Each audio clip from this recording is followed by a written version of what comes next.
The stallion that mounts the world. For those of you who need to be refreshed, the stallion that mounts the world prophecy involves a cow who unite the Dothraki into a single khalasar and conquer the entire world. Many of the fans of the show and the books believe that this stallion that mounts the world is Daenerys Targaryen, and they're wrong.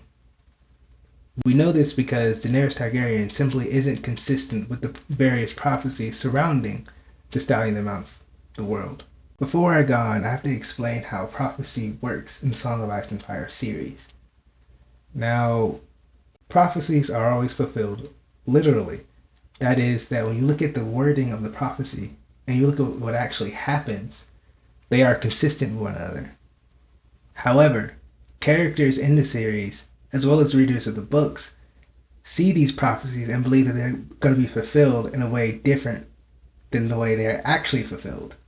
A perfect example of this is the Valonqar prophecy, where Cersei is told that she's going to marry the king and not the prince. She takes that to mean that she's going to marry Rhaegar when he is king, not now while he's prince, when really she marries King Robert. Another perfect example of this is the stallion that mounts the world prophecy. The prophecy explicitly states that the stallion who mounts the world will be Daenerys' child. But Rhaego dies, leading many to suspect that the prophecy was subverted somehow, and that Daenerys is the new stallion who mounts the world. And this view of things ignores one critical detail. Daenerys has children. Now, let's look at the way Mirri Maz Duur describes Rhaego. Before she goes on about how he had worms in him and he was born of darkness or whatever, she says, he was scaled like a lizard, blind with the stub of a tail and small leather wings like the wings of a bat. That's a description of a dragon. Daenerys literally gave birth to a dragon, and from that we know that the stallion who mounts the world is meant to be a dragon. As I said before, prophecies happen literally, and I believe that the stallion that mounts the world is a literal description of that character. A stallion is a creature that you ride, and mounting the world is a description of something above the world, like something flying through the air. A flying creature that you can ride, that's a dragon in this series.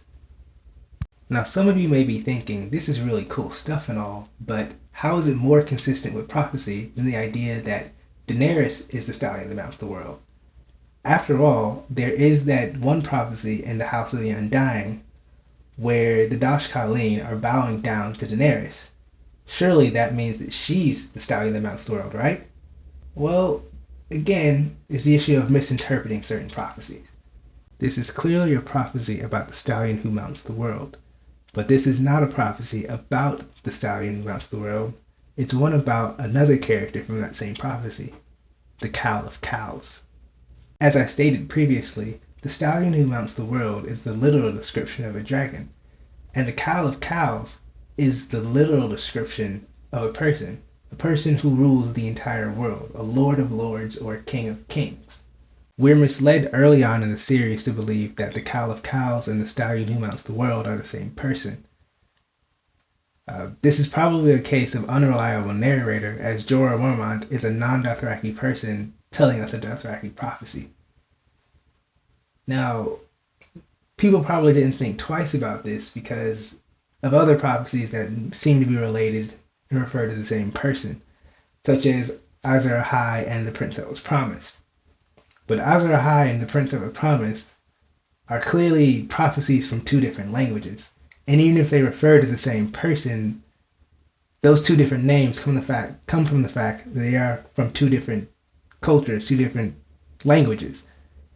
The Cow of Cows and the Stallion who mounts the world are from a single Dothraki prophecy, from a single Dothraki language, and it doesn't make sense for one character to have these two separate names in that instance.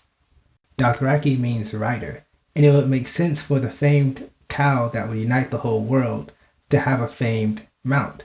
So the Cow of Cows, the person who would unite the Dothraki into a single khalasar and conquer the entire world, is Daenerys Stormborn of the House Targaryen. Her mount the stallion that mounts the world, the child of Daenerys Stormborn, born of the ashes of Khal Drogo, is Drogon, the Black Dread. So at the end of A Dance with Dragons, Dothraki writers find the two key figures of this prophecy, and shit's about to get real. Be sure to like, comment, subscribe, share. My next video will be on the religions of Westeros, where I'll answer that infernal question, which gods are real?